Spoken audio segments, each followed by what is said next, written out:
the Civil War era, of all people, at any time. We must view our gleanings from history as partial truths alone, pieces of a mosaic begun in the brilliant visions of the earliest humans, which will not be completed in our lifetime, but belongs to the dreams of our furthest descendants. They who have been bred in the school of politics fail now and always to face the facts, so said the reluctant transcendentalist Henry David Thoreau in his speech, Slavery in Massachusetts, delivered at an abolitionist meeting at Harmony Grove in Framingham, 1854. Their measures are half measures and makeshifts merely. They put off the day of settlement indefinitely. And meanwhile, the debt accumulates. And I don't think he was talking about the national debt, or I wouldn't have included it in a sermon. It sounds familiar to us, not just because of our association with the history of the Civil War and its antecedents, but it echoes in the heated and cynical debate of our own times. The question for us lovers of life, students of history, and people of faith is, do we have the courage to face the facts? Do we have the ability and courage to include more people to the promise of our fruitful table, or will we turn them away? Do we have the courage to end slavery once and for all in our country and the world community, or will we pass it on to the next generation in the guise of the foreign sweatshop, the outrage of human trafficking, or the corporate prison system that operates for profit under auspices of relieving the public of an onerous burden? These things we generally shrug off as perennial. The law will never make people free. It is people who have got to make the law free. Men, of course, in the original. That's what Thoreau said on that 4th of July rally at Harmony Grove. The law will never make people free. It is people who have got to make the law free. The lesson of history, my friends, is in the end that we don't merely study it, but we do play our part in making it. Or else, we can elect to put off the day of settlement, as Thoreau said, indefinitely. And those are the facts that must always set us free. So let it be as it should be. We have a second musical offering. It's called Tenting on the Old Campground, and I'm hoping that some of our guard might join in loudly in this mournful ballad.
Good people, go forth from this place renewed. Live fully in the present, for there is much to do now which our children and all succeeding generations will be grateful. Honor the past, relish the heroes and heroines of bygone days, retell and cherish their stories. Learn from history, but question it, and question it again. Do not confuse it with the lost reality it attempts to recapture, or with propaganda, which is its counterfeit and its rival. Sift through those old records and muster lists to hear the soliloquies of the voiceless. Lift up the heavy burdened and the outcast. Marvel at the powerful advances and the beautiful failures of the great human spectacle. Read between the lines of time and find yourself there, where all past generations have been marching along and meandering the muddy road to truth. Go in peace and with a purpose.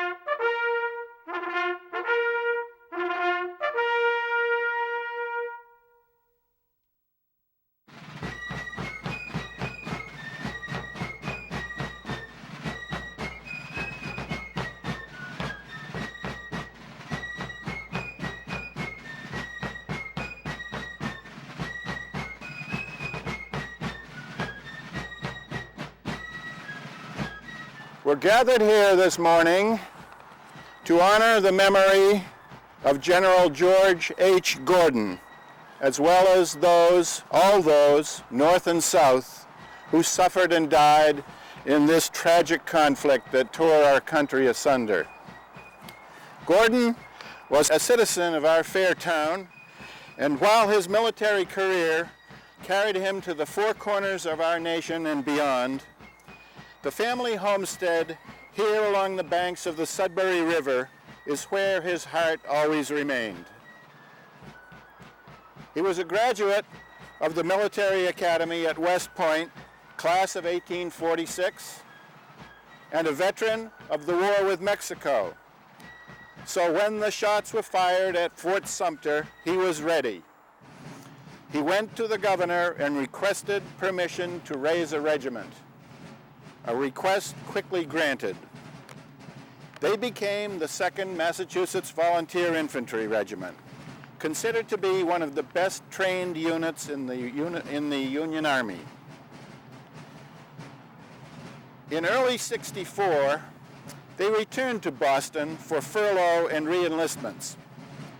Governor Andrew, in addressing them at that time, noted that of their original number of about 1,000, 12 officers and 53 enlisted men had made the ultimate sacrifice, while 345 men and 22 officers had been wounded, a heavy price.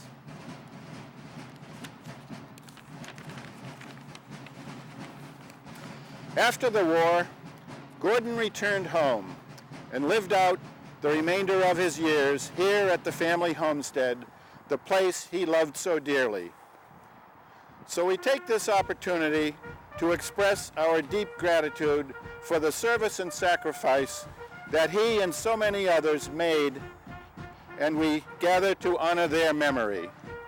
Gentlemen.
Let us bow our heads for a moment of silent meditation.